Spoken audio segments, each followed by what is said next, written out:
Selamat hari Selasa teman-teman. Kita bersyukur kita boleh bertemu kembali di dalam PA Online GKI Immanuel Malang. Dan hari ini kita akan bersama-sama membahas bagian yang terakhir dari Injil Matius, yaitu Matius 28 ayat 16 sampai ke 20. Ya, saya akan membacakan untuk saudara-saudara sekalian. Dan ke-11 murid itu berangkat ke Galilea, ke bukit yang telah ditunjukkan Yesus kepada mereka. Ketika mereka melihat Dia, mereka menyembahnya, tetapi beberapa orang ragu-ragu. Yesus mendekati mereka dan berkata, "Kepadaku telah diberikan segala kuasa di sorga dan di bumi.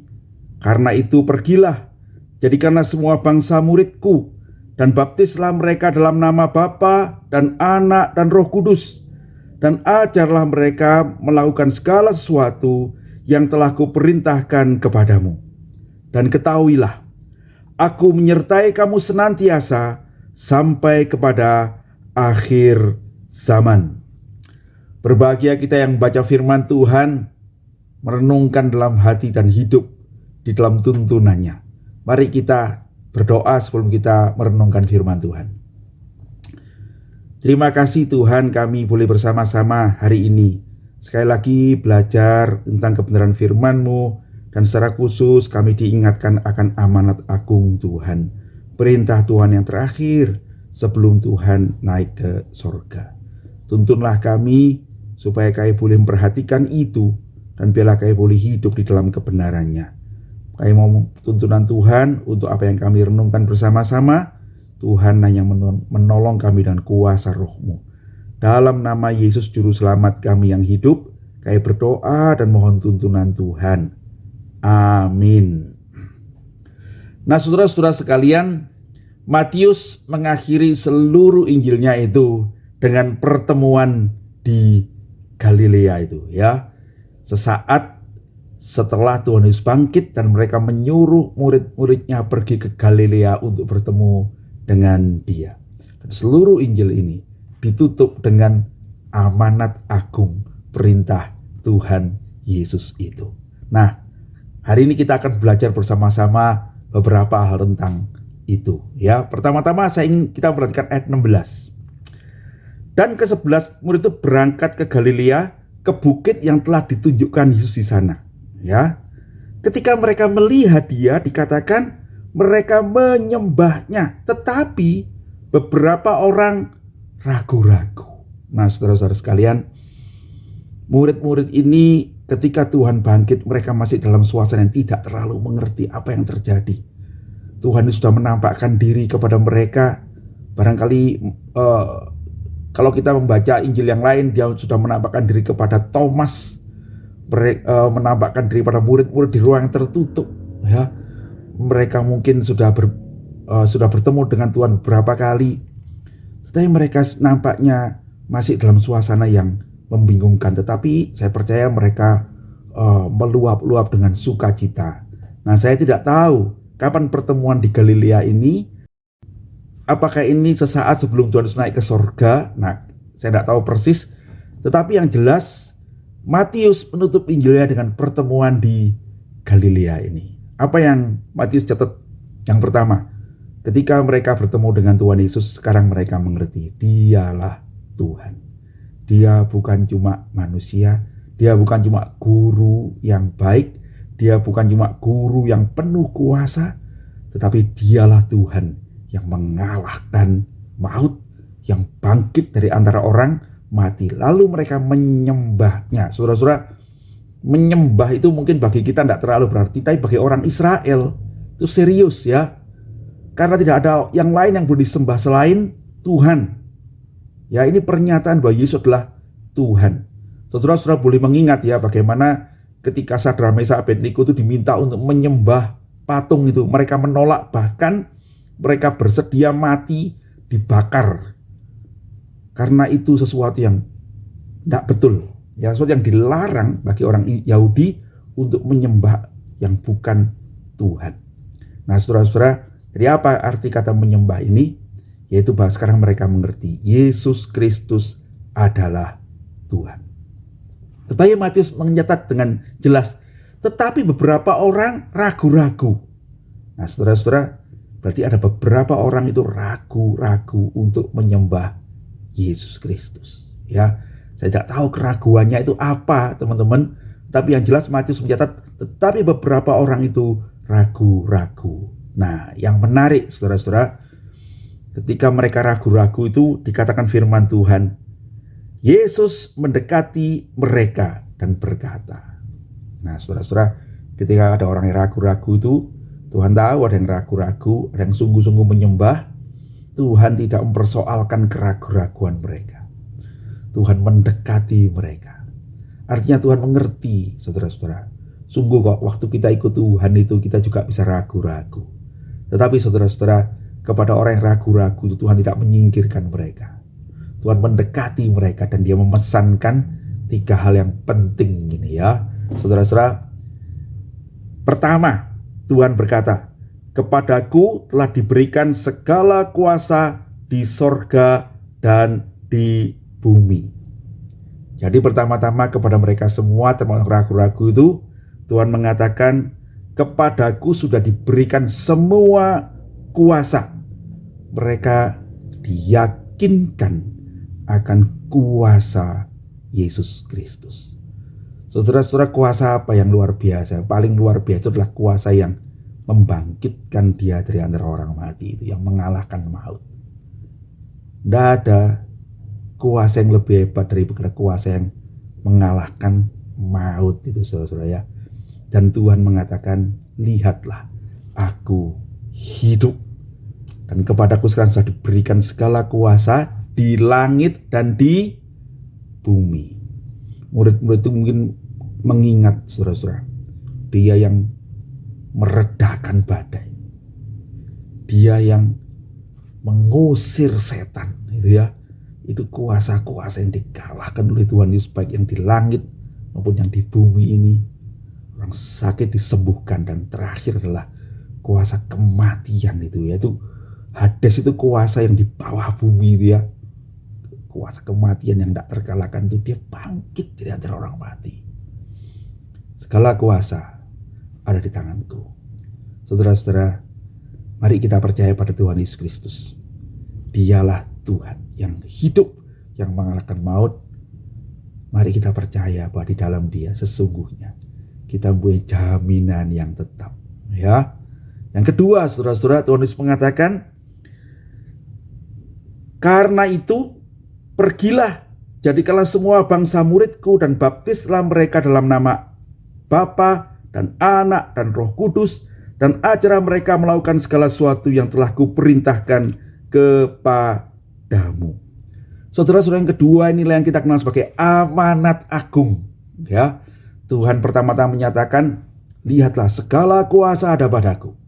Yang kedua, sekarang aku memerintahkanmu untuk pergi, jadikanlah segala bangsa muridku. Saudara-saudara, itulah amanat agung. Itulah yang mesti kita lakukan sebagai gereja, sebagai orang Kristen, sebagai orang percaya, supaya kita pergi menjadikan murid. Sebelum menjadikan murid, kita mesti menjadi murid dulu ya. Nah, saudara-saudara, di dalam amanat agung ini kita mengerti apa itu pemuritan. Pemuritan itu yang pertama-tama adalah bagi semua orang, segala bangsa. Bukan orang tertentu, bukan orang Israel, tapi segala bangsa. Kata segala bangsa itu adalah segala suku bangsa, pantata etna itu ya, etnik gitu ya. Jadi Tuhan mau supaya Injil ini diberitakan kepada segala bangsa. Saudara-saudara, itu menepis pendapat bahwa kekristenan itu hanya untuk orang Israel. Tuhan Yesus itu hanya juru selamat orang Israel, tidak ya. Jelas perintah amanat agung ini adalah pergilah, jadikan segala bangsa. Keselamatan dari Allah itu bagi semua orang, segala suku bangsa. Nanti di dalam kitab Wahyu kita akan menemukan bagaimana sekumpulan besar orang-orang dari segala bangsa, dari segala suku bangsa, seperti yang di sini ya, pantata etna itu memuji Tuhan. Jadi betul ya, sesungguhnya keselamatan iman Kristen bagi segala bangsa. Keselamatan dalam Yesus Kristus itu bagi semua orang ya. Yang kedua, saudara-saudara, pemuritan itu adalah melakukan apa yang Tuhan inginkan, yaitu mengambil komitmen untuk mengikut Dia. Baptislah. Baptis itu saudara-saudara bukan syarat masuk surga, ya. Baptis adalah keyakinan kita bahwa saya mau menjadi murid Yesus.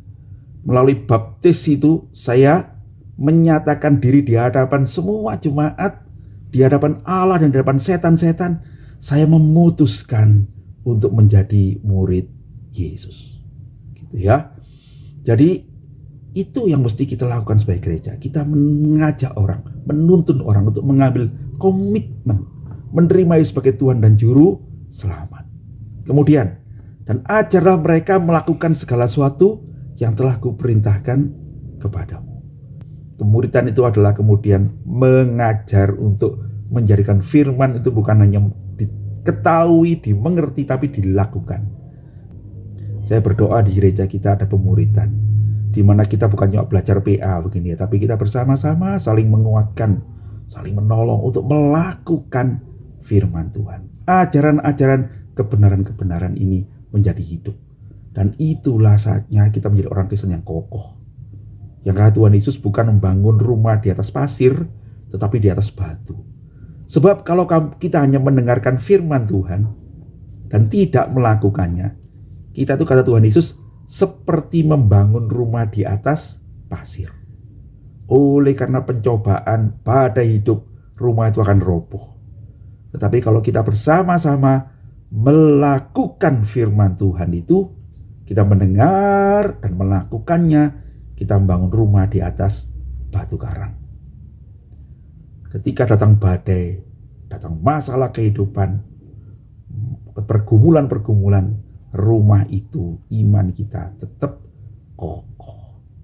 Saudara-saudara, dan dengan begitu jugalah kita menjadi berkat buat orang lain. Hidup saudara akan jadi hidup yang diberkati untuk menjadi berkat. Ya, nah saudara-saudara, karena itu saya rindu kita semua bersama-sama untuk membangun kerohanian kita menjadi orang yang melakukan firman Tuhan. Itu perlunya masuk dalam kelompok kecil, dalam wilayah, supaya dalam persekutuan dengan orang percaya yang dekat ini, barangkali tidak harus dengan orang percaya di satu gereja ya, mungkin dengan tetangga-tetangga Kristen ya, kita bisa bersama-sama belajar untuk hidup sebagai orang Kristen, melakukan firman Tuhan itu. Nah saudara-saudara, itulah pemuridan ya. Dan kemudian setelah kita menjadi seorang murid Kristus, kita akan diutus untuk pergi menjadikan murid yang lain. Begitu ya. Nah itu pesan yang kedua, amanat agung. Pergilah, jadikanlah segala bangsa muridku. Itu tugas kita, tugas gereja. Yang terakhir saudara, pesan ketiga adalah, dan ketahuilah aku menyertai kamu senantiasa sampai kepada akhir zaman. Immanuel. Saudara-saudara, menarik ya, Injil Matius itu dimulai dengan perkataan malaikat kepada Yusuf. Yusuf, jangan takut mengambil Maria sebagai istrimu ya, sebab anak itu adalah dari Roh Kudus, dari Allah sendiri. Dan kau akan menamakan dia Immanuel, yang artinya Allah beserta kita. Kemudian ditutup saudara-saudara dengan pernyataan Tuhan Yesus, aku akan menyertai kamu senantiasa sampai kepada akhir zaman. Immanuel. Saudara-saudara, itulah penyertaan yang abadi. Saudara, di dalam hidup kita sebagai orang percaya, kita bukan disertai dengan firman Tuhan, dengan ajaran-ajaran. Kita bukan cuma disertai dengan kuasa-kuasa, tetapi kita disertai sendiri oleh pribadi Yesus Kristus, Tuhan kita. Itulah kekristenan. Itulah sebabnya kita boleh berdoa setiap saat untuk berseru kepadanya. Itu sebabnya kita itu sangat perlu untuk bersekutu dengan Dia. Tuhan Yesus berkata, jikalau kamu tinggal di dalam aku dan firman-Ku tinggal di dalam kamu, kamu akan berbuah banyak. Mintalah apa saja yang kamu kehendaki, dan kamu akan menerimanya. Penyertaan Tuhan. Kekristenan itu apa saudara? Persekutuan pribadi dengan Tuhan. Saya berdoa, kita semua akan merasakan penyertaan itu dalam hidup saya. Dan saya pikir itulah yang paling penting. Tuhan menekankan dengan perkataan ini. Dan ketahuilah, sadarilah, yakinilah, begitu ya, ketahuilah, berimanlah, aku menyertai kamu sampai kepada akhir zaman. Nah, saudara-saudara sekalian, William Barclay berkata begini dalam bukunya. Mereka diutus, begitu pula kita, untuk melakukan tugas yang paling mulia di dalam sejarah. Tetapi bersama mereka ada kehadiran yang paling mulia di tengah-tengah dunia ini, yaitu Yesus Kristus Tuhan. Ada sebuah puisi yang ditulis di akhir bukunya. Walau sedikit dan kecil kelompokmu bahkan lemah, namun kokoh dalam kekuatan panglimamu. Pergilah ke semua negeri dan taklukkanlah. Semua harus menjadi miliknya pada akhirnya. Haleluya. Amin. Mari kita berdoa. Bapa yang di surga, terima kasih kami boleh belajar firman-Mu, dan hari ini kami mengakhiri seluruh belajar kami dalam Injil Matius. Tuntunlah kami setelah tahu kebenaran ini, menikmati keindahannya, kami juga menjadi orang-orang yang melakukannya. Dan kiranya Tuhan, Engkaulah yang menyertai kami, supaya kami ini bukan hanya menjadi pendengar-pendengar firman, tapi pelaku-pelaku firman. Terima kasih. Sekalipun kami ada kalanya ragu-ragu, sekalipun kami ada kalanya tidak mengerti, satu hal kami tahu, Engkau tidak meninggalkan kami. Engkau datang menjadi penyerta kami, penuntun kami untuk melihat kuasa yang melampaui langit dan bumi itu nyata dalam hidup orang-orang yang sungguh-sungguh berjalan dalam tuntunan Tuhan. Terpujilah nama-Mu, berkati semua saudara-saudara yang mendengarkan firman Tuhan ini, di dalam Yesus Kristus, Juru Selamat kami yang hidup, kami berdoa mengucap syukur. Amin. Demikian PA kita hari ini, saudara-saudara. Tuhan Yesus memberkati. Kita bertemu nanti sore untuk mendiskusikannya dalam Zoom meeting GKI Immanuel Malang jam 6.